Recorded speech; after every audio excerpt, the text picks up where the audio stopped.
Good morning. We're going to start on chapter 21. Won't finish it today. Probably take me a couple days to finish this thing, okay?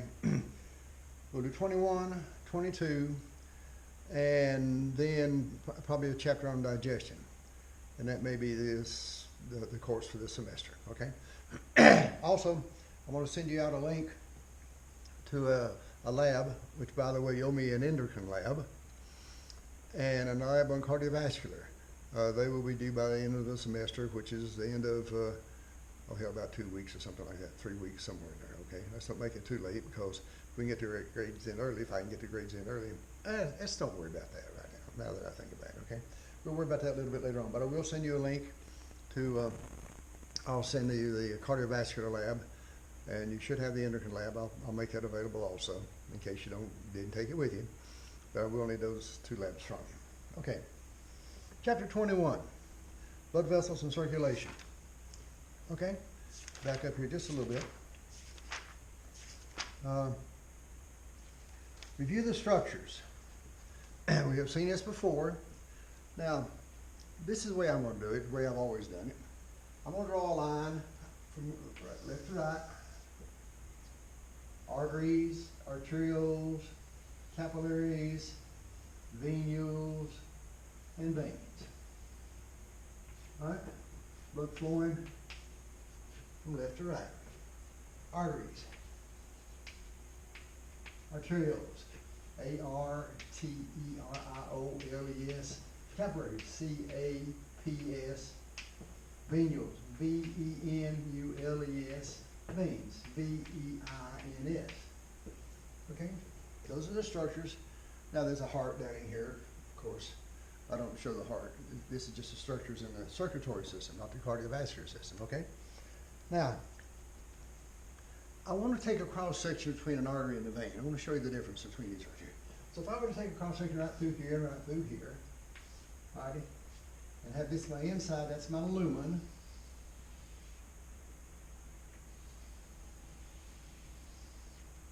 Okay, this will be my lumen over here.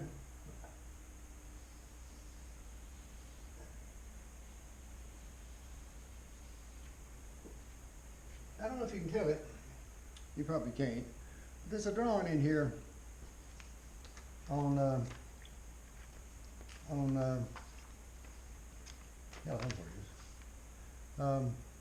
figure 21-2. It shows this right here. The lumen of the vein is a lot larger than the lumen of the artery. The lumen of the vein, although the outside diameter is about the same, the lumen of the vein is larger. What this means is that the layers between the lumen, the inner layer lumen right here, these layers right here are thinner compared to these layers over here. I don't have an objective yet as far as the actual structures, but this is a big deal right here. Able to hold more blood vessels, it's going to be able to hold more blood in the veins.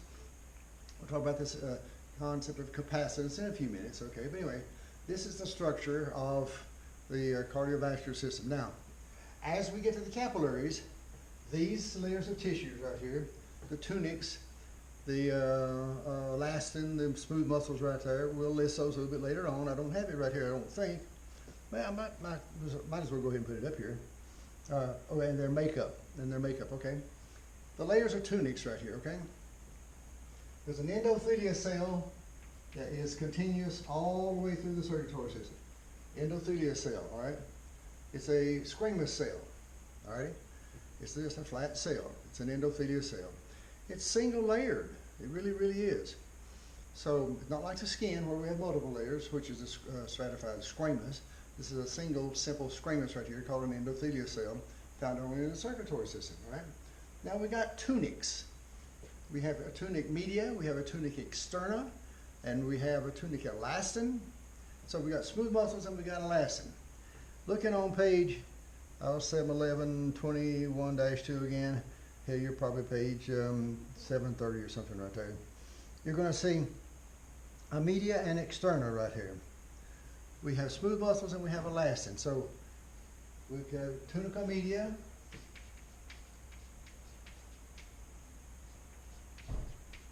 tunica externa. The outside layer right here is called adventitia. The outside layer is called adventitia. A-D-V-E-N-T-I-T-I-A, adventitia. Adventitia, okay? Now, what we have right here is that we have smooth muscles, elastin. I was looking for the elastin on here, but I don't see the damn thing.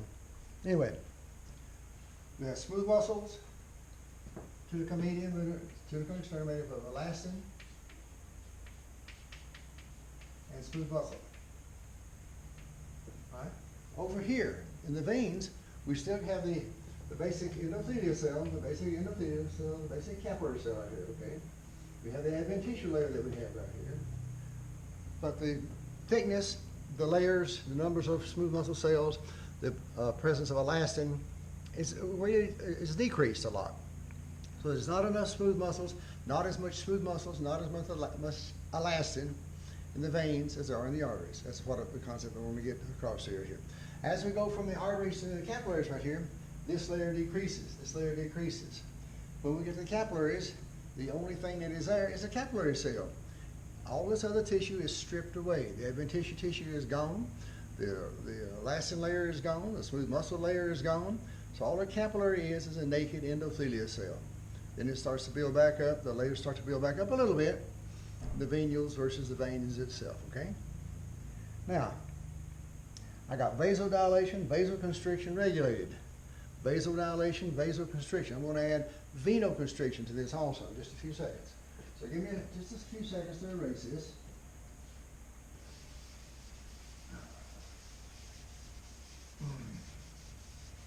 And we have the ability to constrict the smooth muscles. That's an autonomic nervous system regulation. It's an automatic constriction right there. We don't have a conscious regulation over this at all. And that's a good thing, because we will get confused, okay? We have venodilation, venoconstriction, okay? Vasodilation, vasoconstriction. But let's concentrate on what we have right here is objective here, vasodilation, vasoconstriction.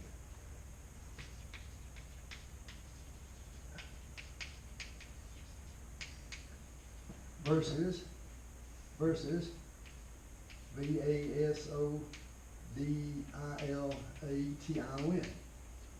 Now, it's simple. When you want to regulate the lumen size of an artery, mainly arteries right here, because we have vasa, we have the vasculature right here, we have the blood vessels, we have the arteries and the arterioles right here. You constrict them by activating the smooth muscles, and the lumen size gets smaller. When you don't constrict them, when you do not activate them, they simply dilate. So we don't have vasodilation as such. We have vasoconstriction and the lack of vasoconstriction called vasodilation. Now, the vasoconstriction, the size of the artery, is going to regulate tissue perfusion. This regulates tissue perfusion. I'll put that up here.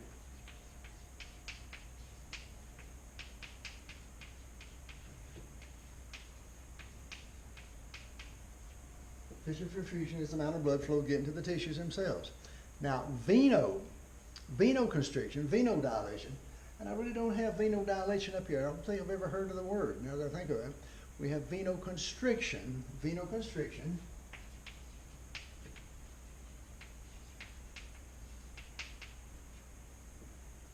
This is going to mainly refer to regulation of the vena cavas, probably the posterior vena cava more so than the anterior, the posterior vena cava being from the heart below right there. Venoconstriction is going to regulate venous return, regulates venous return. This is important, regulates venous return.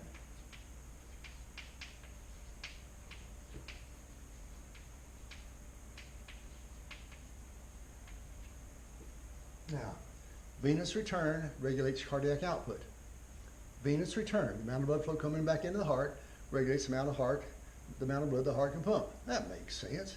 So venoconstriction regulates cardiac output. And venoconstriction regulates the amount of blood coming back into the heart, which regulates the amount of blood going out of the heart, which is the cardiac output. Regulates cardiac output.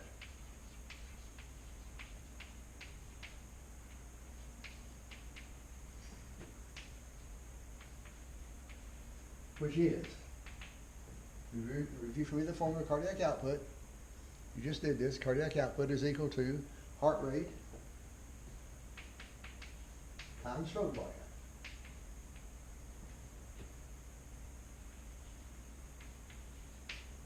Okay. Which regulates tissue perfusion. I know you love it. It's all tied together. Okay, and it should be. Now, how do arteries respond to ventricular contraction? Well, I could ask you how do arteries respond to atrial contraction.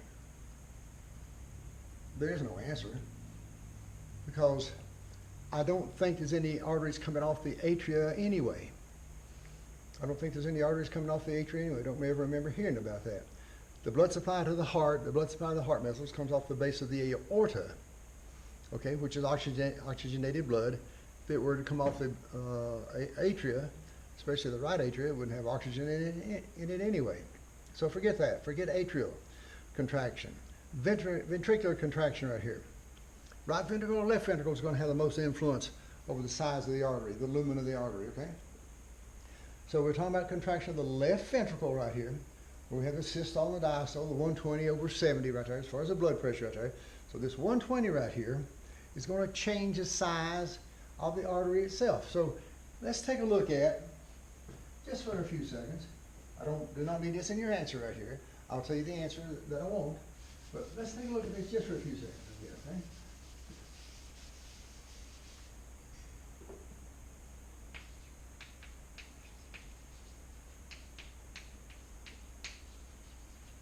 Diastole versus systole. Let's get the arteries relaxed, mainly the aorta, okay? Or the brachiocephalic or any of the branches off the aorta right here. When